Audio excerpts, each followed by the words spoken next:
We are Muskegon County at Work, spotlighting workers of local governments throughout our county, revealing what it takes to make our communities comfortable and safe.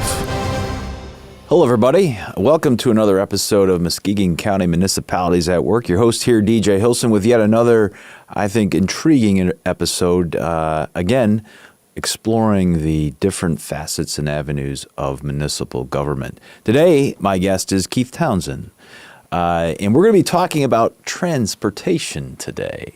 Welcome, Keith. Thank you. Thank you for having me. So, as I always like to start my conversations with my guests, talk a little bit about yourself, who you are, where you're from, and what got you to where you are today. My name is Keith Townsend. Born and raised in Muskegon, lifer, a transit worker, second generation. My dad worked for the county as a bus operator for 35 years, and then I took on that mantle, and now I'm here. Fantastic. So let's talk a little bit about what it is that you do. We're talking about MATS, the Muskegon Area Transit System. So what do you do for MATS? Main job is to transport people wherever they need to go. Whether you're a person that needs to go to school, hospital, doctor's appointments, work, that's our main job. We facilitate that so that everybody can get where they need to go timely and safely.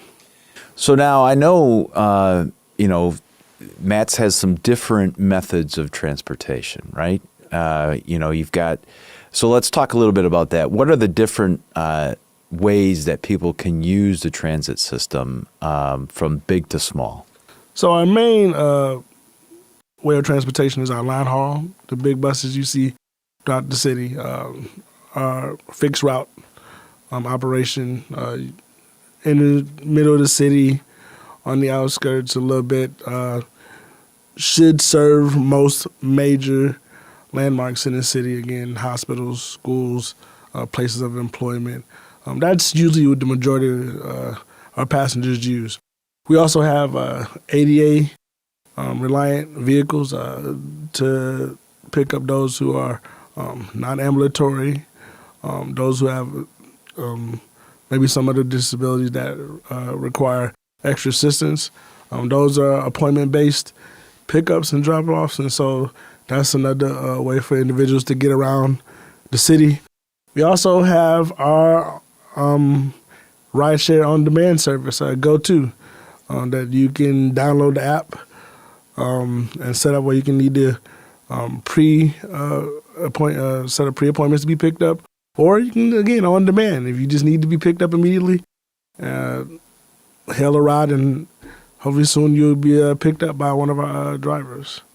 So obviously the way that the transit system has worked here in Muskegon County has sort of evolved. I think the latest is this GoTo that you just described. Yeah, that is, I think somewhere around the pandemic, we decided that we needed extra services that could serve maybe smaller areas, specific areas where maybe the major lines don't reach. And that was something that the public wanted. We see the growth of rideshare, whether it's from Uber or Lyft. So local municipalities started to incorporate that into the operations, and major cities done it. And like our somewhat small operation, we decided that was something that we needed to do as well. So how many folks are, I'll say, drivers for the system? For GoTo? Well, just in overall. I would assume there's about 20 drivers, full-time drivers. I know we probably have a set of 10 to 12 hourly drivers that help fill in and expand. And then for the GoTo, that's a service that Matt sponsors it, but it's ran out of New York. So they do a lot of the hiring and recruiting, onboarding. So any person that has a good driving record can actually apply to work for GoTo in via just as the same as with the county, but specifically with GoTo, anybody that's available can apply and get onboarded to do that. So let's talk about what it takes to drive the big boys, the big buses. What sort of I mean, I'm assuming, and you can correct me if I'm wrong, I'm assuming it takes a little bit more than your driver's license to operate one of those bad boys. Right. So in order to drive major buses like that, it is required to have a CDL-B license. Some come in already with a license, but MATS does train you to acquire a CDL-B with a passenger and air brake endorsement. Those are required to drive, similar to what a school bus would requires.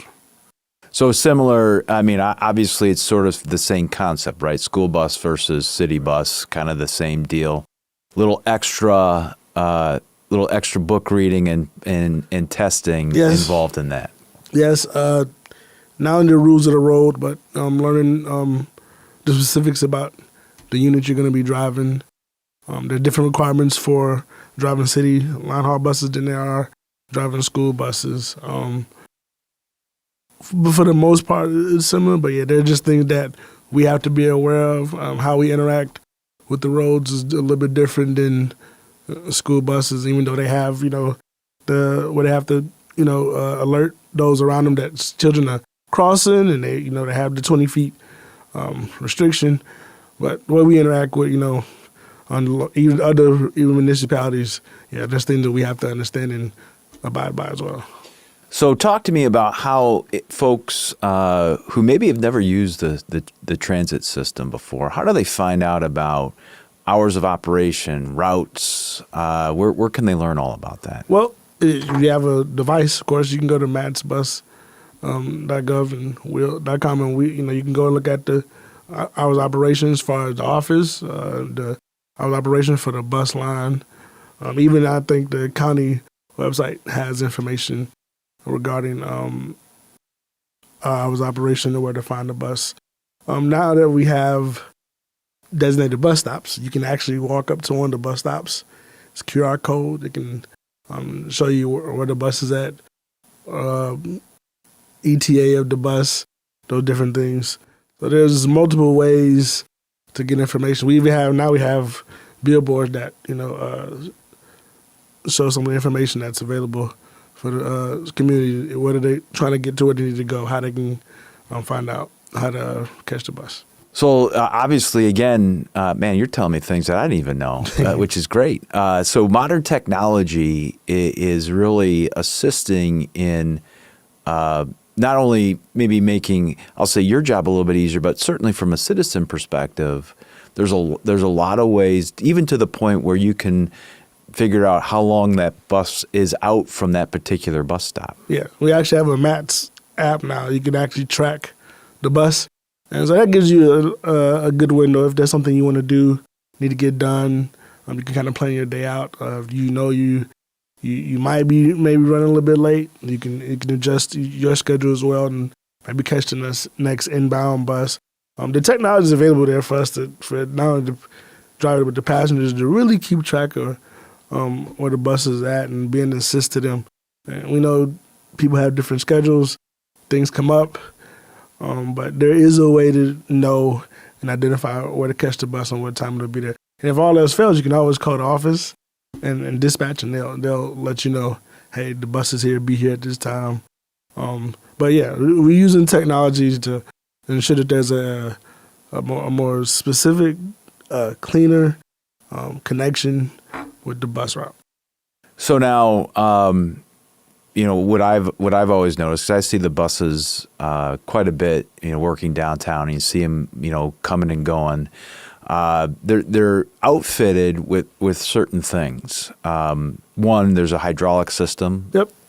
And so I want you to talk a little bit about that, and even for those, in the days when it's nice outside and you're a bike rider, you can take the bus. So talk to me about some of the amenities that the bus offers. So yeah, we have bike racks for those who are avid bike riders around the city.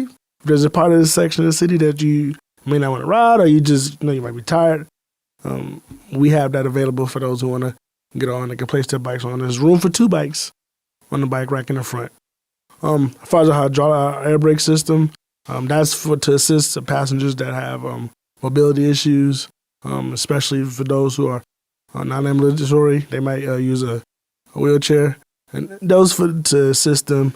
It also helps us too. You don't realize how high the drop off is, and sometimes if you're not careful, if you don't lower it enough, you'll feel that drop off. So those things are available, to ensure that the passengers have, again, a safe and reliable ride to where they need to go. So talk to me about bus fare. Now, I'm assuming that if you're a one-time user, I want you to talk a bit how you manipulate that, or if you're looking to get a bus pass, how do you obtain that? So standard fare for riding a bus is $1.25. For disabled and seniors, we have a system that's you can apply for this discount card, and for those riders, it's 60 cents. For seniors, you can just show your, state ID or even a license, and show, and that's acceptable.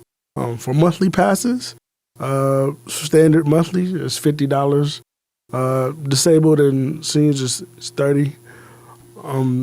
But for the most part, generally people, if they're just going to use it sometime every few days, they'll buy what we call a set of 10. They can buy 10 passes for $12.50, and they'll use those as one-time rides, and then use them for return rides as well. All right, and I'm assuming that all that information can be found on the various websites that you've described, and I'm assuming you can even purchase. I mean, is it something that you can keep on your phone, or how does that? Or do you get a card, or how does that work? Yeah, so they're physical cards. We haven't gotten there yet to it. Okay. We're working on it, but we haven't gotten there yet. But yeah, there's physical single ride passes, and then for a monthly, it's a monthly pass, and then we also give riders lanyards. So that they can keep track of it and have it available and ready to show the driver when they board the bus. Now, I want to go back to, when you were introducing yourself, because I this is fascinating to me. Obviously, you're a lifelong resident. So my first question to you is, what made you want to stay here in Muskegon? I like Muskegon. It's my home. I think it's well-rounded. Like, we have a pretty good community. Tight community. We have a ton of things. Has things changed over the years, but we're slowly working, I think, to get back to where we used to be, where it's robust and diverse, and hopefully to start to again build and build and build. But I love Muskegon. This is my home. It's a beach town, man. Like, most people wait years and years to move to a beach town. I don't have to move, man. I'm right here. That's a great perspective. Great perspective. Yeah, it is a beach town, and we're slowly kind of turning into more of a year-round kind of tourist town.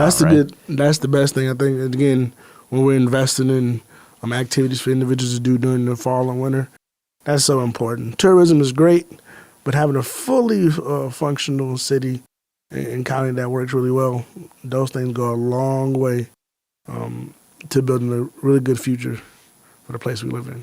So, you mentioned that your father worked for the MAT system for a long time. Mm-hmm. What about that made you kind of want to get into this career path? Well, one of the things, it was available, and he had done it for so long. I think he started a year after I was born, okay. If I'm correct. And it provided a living, for my family. And it developed. It was a skill set too that he had, so that was even better. And plus, it's interesting. I used to take the bus home from school, and I would actually have to take his bus home. So I was around it. Every blue moon we'd go and ride the bus just in general, just to visit him. So it's kind of like that's kind of what it was just leading to. It's just a natural progression towards that. So for those who are watching this, who are like, I never really considered or thought about, working for mass transit as a career. Why is it a rewarding career? We get to serve the public. We get to help out. We get to be that connection, that bridge to where people need to go. We are a main part of the infrastructure in the city. It's so important. I think people don't understand how imperative it is to have a mass transit system. Getting from one place to another, it may not be available to everybody to have a personal vehicle, or even trying to find a ride is difficult. So just serving the people, getting to meet new people, getting to understand people's circumstances. There's a ton of things that you benefit from exploring a career like this. Like I said, I've been here 15 years doing this, and it's had its ups and downs, but that's kind of the point, right? That's the ideal of, hey, you learn so much about the people, about how you're affecting people, the changes to our system, how that affects, different places. But hopefully in the end, you get to appreciate all the things you experience. And like I said, it's a good career. It's so unstable job. It helps kind of keep things moving. And I wouldn't trade it for anything. I enjoy it. So what, do you get an opportunity? You've been with the transit system for a long time, 15 years. And in that 15 years, have you had an opportunity to do just about everything from driving the big buses to the little buses? And if you were to, I don't want you to pick a favorite, but if you were, hypothetically, what do you enjoy the most? I drive along major main line R. That's always fun. That's a thrill for me. I'm a small guy, so to drive something that big is always exciting. So, and I think most people enjoy that too. It is fun. Again, you meet more people. That way, you get to see some of those sights and sounds of the city. Again, just the interaction with the public. That's important, and I enjoy those things. That's the main thing. The line haul. Most people come in, that's what they want to do, and so. Yeah, I would. That's my favorite part of the aspect of the job. So, obviously, you have to pay attention to the road. That is a must. But it sounds like there is that opportunity and ability to have those conversations. Yeah. What's that like? Well, most of those conversations happen when someone's boarding a bus. Okay. Or when we're at the terminal, we have layover time, and passengers either want to talk about their day. After years of getting to know them, you kind of build a rapport with them. You just get a sense of, what they're doing, and they, want to know what's going on with you. And so, they're general conversations about what they're going to do that day or where they're going. And just in general, just having a feel for the community. Yeah, that's awesome. Now, the main terminal is where? Herman Ivory Terminal is on Morris Avenue, 351 Morris Avenue. Downtown, right in the heart of downtown Muskegon. All right, and there's a, I'll say, satellite terminal as well. The garage, 6th Street, 6th and Sherman. Yep. Yeah. Okay. So the main terminal is literally right downtown, almost across the street from the post office. Yeah, right? Post office and the Social Security building. Okay. And certainly, if people were going to kind of start. That would be a starting location. That would absolutely be a starting point. Okay. We want to go. That's where they can get the information, or you can talk to clerk at the window. You could either go and we have brochures all around the terminal. And that's where you can get all the information as far as if you are looking to apply for ADA assistance, you're looking to buy bus passes, things of that nature. That's where you want to go. So the main lines, how far north, south, east, and west do the big buses go? As far as east, our farthest point east will be Walker Road. There's the OV, Adult Education. Okay. I think it's called an Innovation Center, if I remember correctly. All right. Farthest west would be, I'm thinking at this point, would be Henry. Lakeland and Barclay would be our farthest point. Okay. I'm sorry. Sherman would be one of the farthest points. We still serve Henry. Okay. Towards Norton. But as far as, east and west, and then Sheridan, I think, as far as Lakeland and Sheridan. Okay. Sheridan area. And Marquette Avenue would be farthest north as we go. Okay. And certainly, again, everything is available either at the main terminal or online or that magic phone that you have. Hey, look, your device, your mobile phone, is your lifeline. Again, you can get all the information. Again, we have apps. We have an app now that, again, you can track the bus's location. Again, if you just want to talk to someone, you can call dispatch. You can actually call our main office. You'll get assistance there as well. But yeah, we serve a pretty good swath of the county. Hopefully we'll be able to expand one day and do more. But for right now, I think we do a pretty good job. So having been in the mass transit business for quite some time, and as you've mentioned, and as people I think can see the development and growth that is happening, how important is having a mass transit system for the county of Muskegon? It's vital. I can't understate it enough that without a mass transit system, the thing that we take things for granted, right? We don't think about how much the worker that goes to work, we don't think about really how they get there. They're just there when we get there. Or how, a student gets to school if they're not taking, a school bus, they're going to have to get there somewhere. Mass transit is vital. It is the connector for people to get where they need to go. Not sometimes where they want to go, but where they need to go. We need people to be able to work. We need them to be able to get to the doctor's appointments. We need people. Look, even people that may have a really good job still take mass transit. A good example of that is in bigger metropolitan cities, New York, LA. They have those services available to them. So it's no different than even a smaller system like ours. It is vital. That's why it's important, for individuals to really, if you have the time, go to your local commissioners meeting that involves transportation. Go. It's important. That way you stay abreast of what's going on, things they might have planned. If there's something that you may not agree with, voice that. Those things are important for us so that we can give you a better quality of service and so we can do our job to the best of our ability. I think it's really important, and you've highlighted this a couple of times, even for folks that maybe don't use the transit system, right? Maybe just all they do is they see the buses on a daily basis. People do use the system. Yes. And regardless of whether you do or you don't, I think I agree with you that from an infrastructure standpoint, it's vital for growing communities like Muskegon to maintain that transportation system.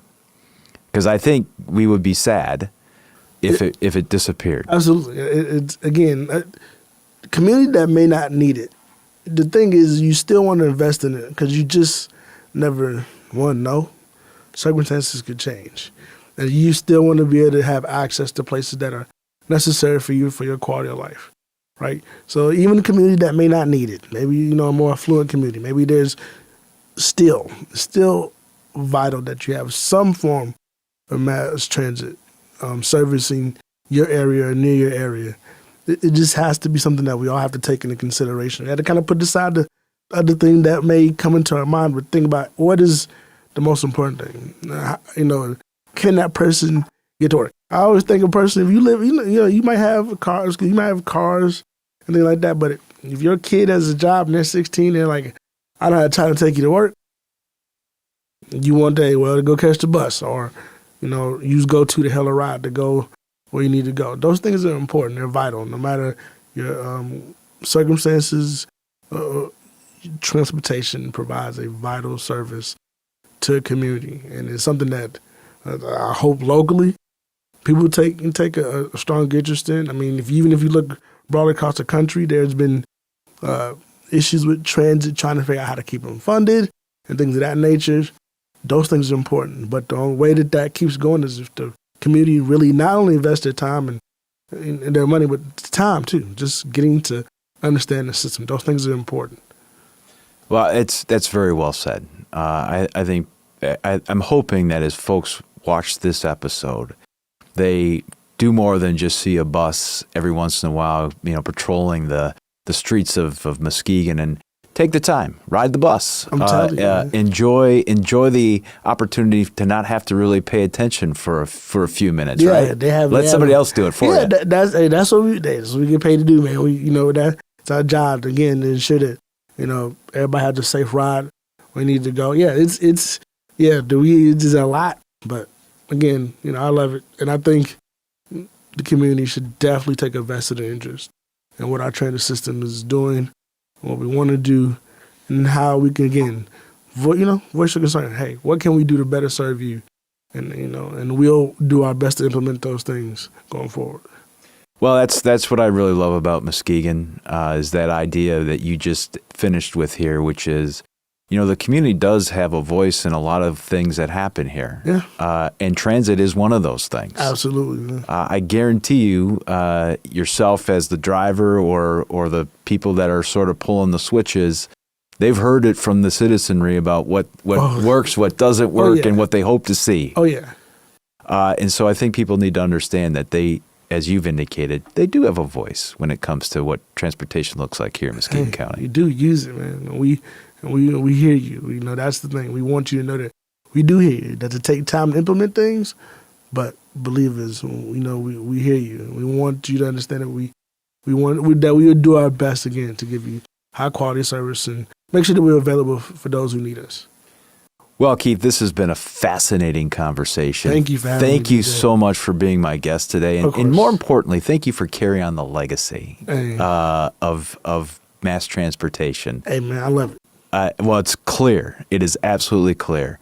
But thank you for your service. Appreciate it. Thank you as well. I know you. I see you working all the time, man. I commend you too. The things that you do and the things you've done for our community, and just the things that you deal with on a daily basis. We read about it, and so I'll let you know I appreciate that, man. The hard work and the time and all the things that not just the actual work, but the emotional thing that I'm sure that you deal with on your job. I understand that and I hear that. So it's greatly appreciated that even now, taking the time out of your day to do this, I appreciate that as well. Well, you're welcome. It's my pleasure. Well, folks, this is another episode. I really encourage you to really look into mass transportation. Even if you've never rode the bus before, take an opportunity just to take a ride. Maybe see parts of Muskegon that you've never seen before. And the beauty part of it is you get to sit back, relax, and enjoy, and let somebody else do the driving. As always, thank you for listening and watching these episodes of Muskegon County Municipalities at Work. And again, I think you get a chance to see how government is working for you, but more importantly, it's the people behind those agencies that are making us run smoothly and efficiently. As always, thank you for watching. And again, this project doesn't happen without the ingenuity of one Michael Vogus.